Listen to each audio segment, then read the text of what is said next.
It's morning. We're having first cup of coffee. Boy, Yeah.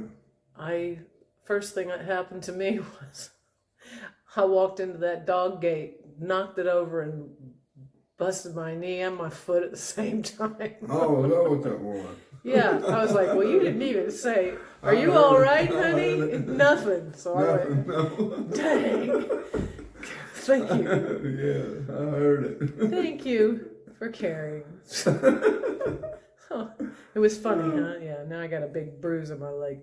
Anyway, so we just did the video on Menieres, and I'm Yeah, last I'm night. really astonished, not astonished, but happy to know that there are people that are connecting with that whole thing and how difficult that is. I Yeah. cannot imagine having to live with that kind of noise in my head. And Yeah. you were just talking about the challenges of life that you have had, and since you were a child, Yeah, tiny. yeah. But life has been that way for me all my life. Ever since I was little bitty. Life has been a challenge. Yeah. And started out with tinnitus, turned it into Menieres. That's just a monumental challenge. There was a guy that I knew, I didn't know him personally, but we were online, and it had to do with Menieres, and he lived in Hawaii, and had a hotel, and he couldn't tell, he had a family and everything, and he was talking about suicide because he said he couldn't take it, and We were just getting ready to meet him. yeah, and he killed himself. He OD'd he took a bunch of pills. He said he just couldn't stand the noise anymore. Well, that's not an option.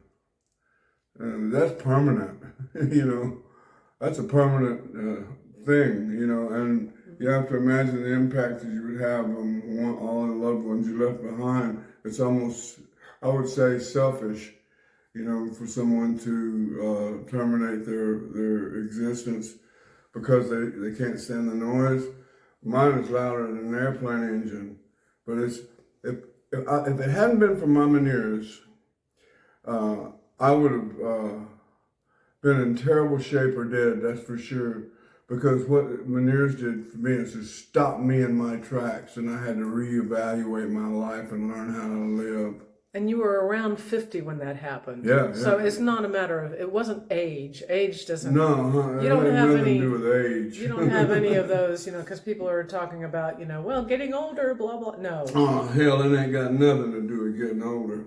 The only thing is a little harder getting around when you get older, but it had nothing to do with that. it. Hadn't stopped you. No, hell no, it ain't stopped me. It makes me more determined. Exactly. I mean, yeah, this isn't the end and all to life. I just figured there was a greater purpose for me to have been. It's almost a blessing. I would consider it a blessing in a strange sort of way, because I know I made a difference because of my Menieres. If it only that, it's made a difference to a lot of people who suffer with this, and don't know what it is. It's just scary. It's real scary when this hits you and there's nothing you can do. It's totally out of your control. You have nothing that you can, there's no drugs, no anything that you can take. Nothing. No operations to stop the noise. When I went to the Dr. Shea in Memphis, he's the one that did the operation. I was like his 1,000th operation for Menieres.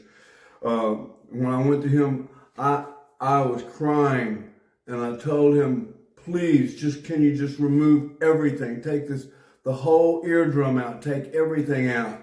And he said that wouldn't, there's no guarantee that it would stop the noise. So, there's nothing you can do. You have to learn to live with it. So how did you come to terms with it finally? It was either do or die. Just real simple. real simple. And I was sitting there drunk with a 357 Magnum in my lap. Aye. And it was tough. You know, I was sitting on a farm in the middle of a national forest in Mississippi, and I couldn't find another way out of all this incredible. I mean, Can you describe the sound, what you hear? it sounds like I always say, and to keep it light, like the Amazon jungle without the monkeys. You know, I mean. So you're prettying it up a little bit.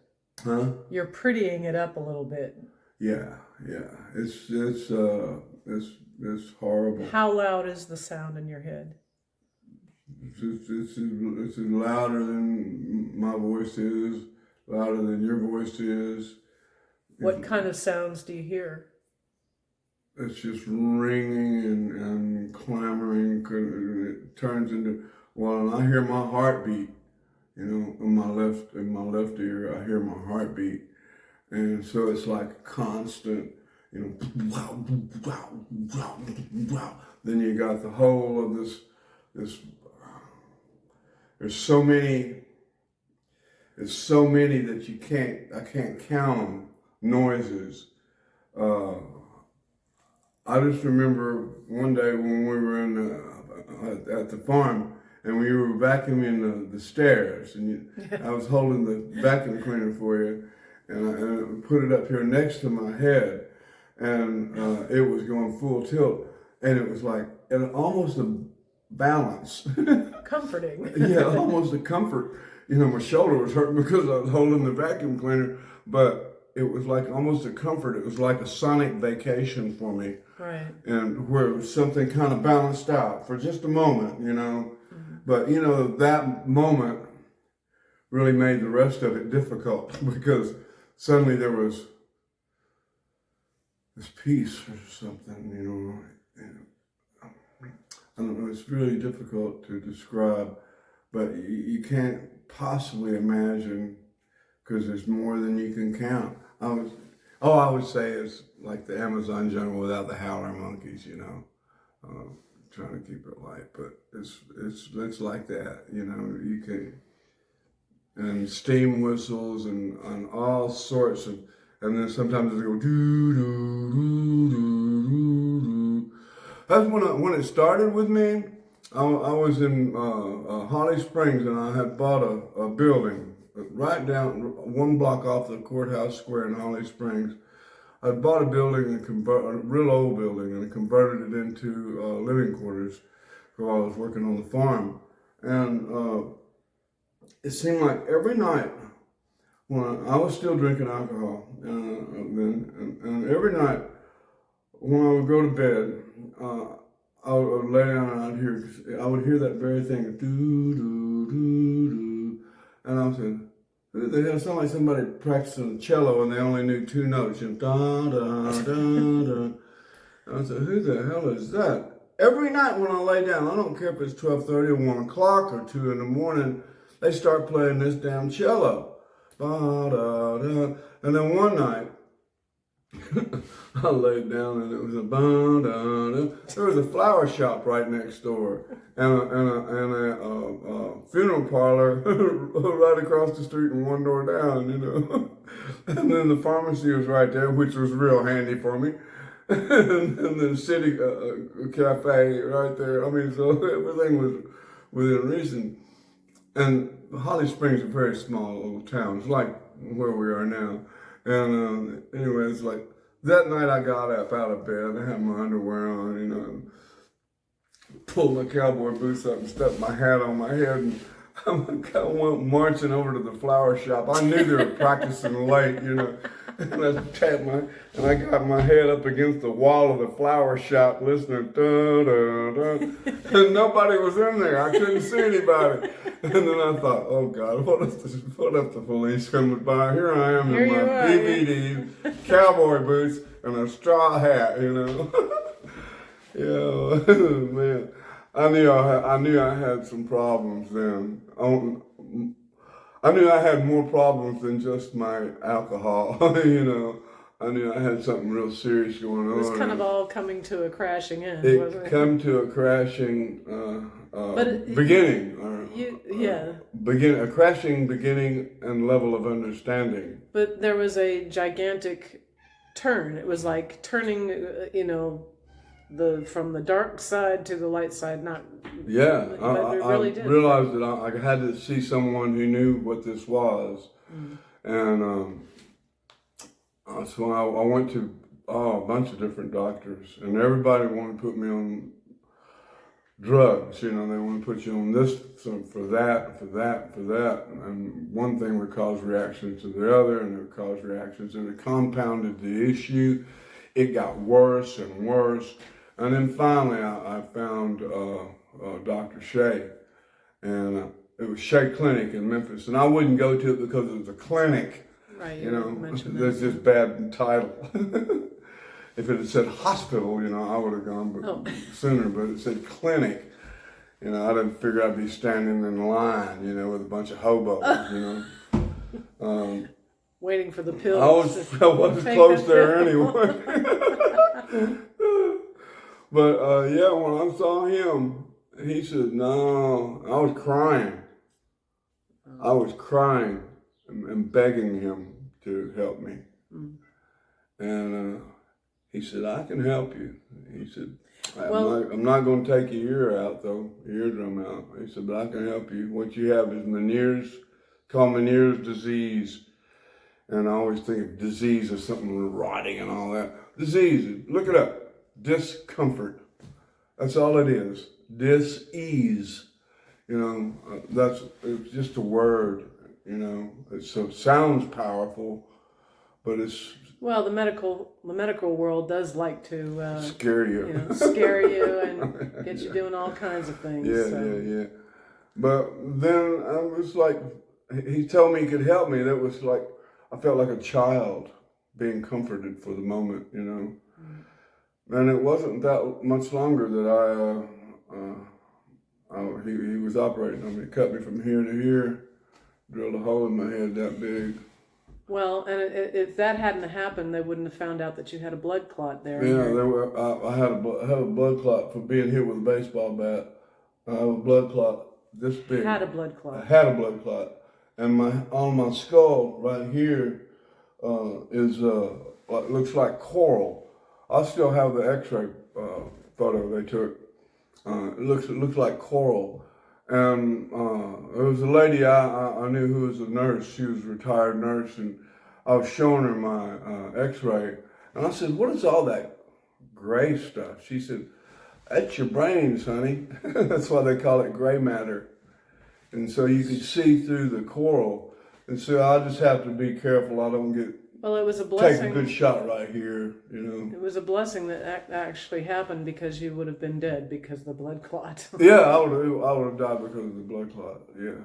So. And when they found out about it, they were going to put a plate there, but he said, just be careful, don't do anything that's gonna.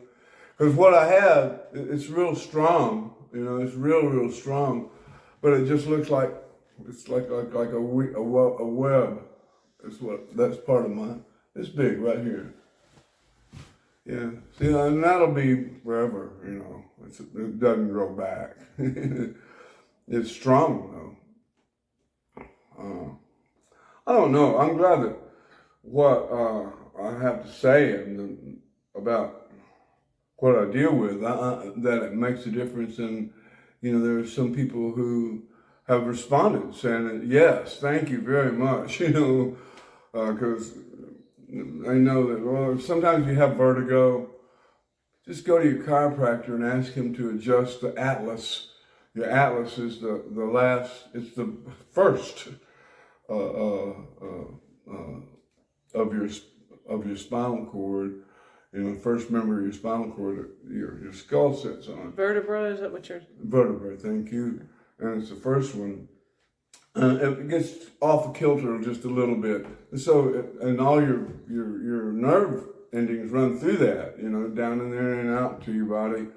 And that thing gets twisted a little bit, and then it's like, Okay, well, you go and go to your chiropractor, get adjusted, everything will be cool. It was, a matter of fact, it wasn't long ago. I said that to someone who was dealing with vertigo, and they're dealing with vertigo, and they're afraid of being operated on and all that. And I said, just go to your chiropractor and tell him that what's going on. And it helps. It does. It got rid of mine, the vertigo part of it. Well, And sometimes it comes back and I have to go see him again. Yours was taken care of initially. The worst one was through the operation. Through the operation. What my vertigo, the intense vertigo, it looked just like that movie, Vertigo was like Albert Hitchcock did. But my vertigo was due to the cochlea.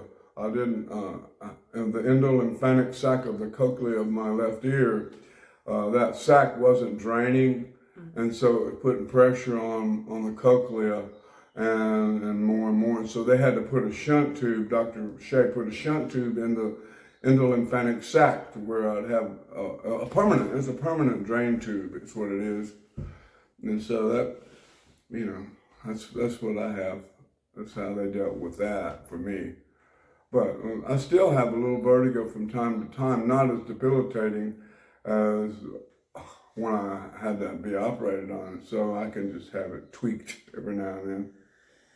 I had a friend who was managing Delaney at one point, but he had been shot in the head with an arrow when he was a kid. That'll do it.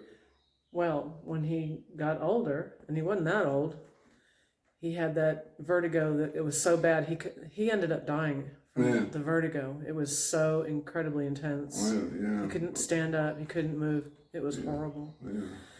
I feel for anyone who has any kind of anything wrong with them, period, that they don't understand. Maybe it's you're talking to yourself, to telling yourself, I need to do a double check on this aspect of my life, Maybe that's the real self talking to, say this is giving you a shake loose, If it hadn't been for what happened to me, I'm sure I would have been gone a long time ago. But I know that I'm here for a greater purpose than, just to paint or sing or play. I know there's more to me than just that, Even though that is the whole of me as a painter and an artist, there's more to my existence on this planet. I was put here for a reason. I'm more than just to sing and play and paint. My life itself is a witness. I'm a witness to life. My life. And I can bear witness to my soul and how I feel and what I'm doing and what I think put me here, I'm just glad that I'm making a difference.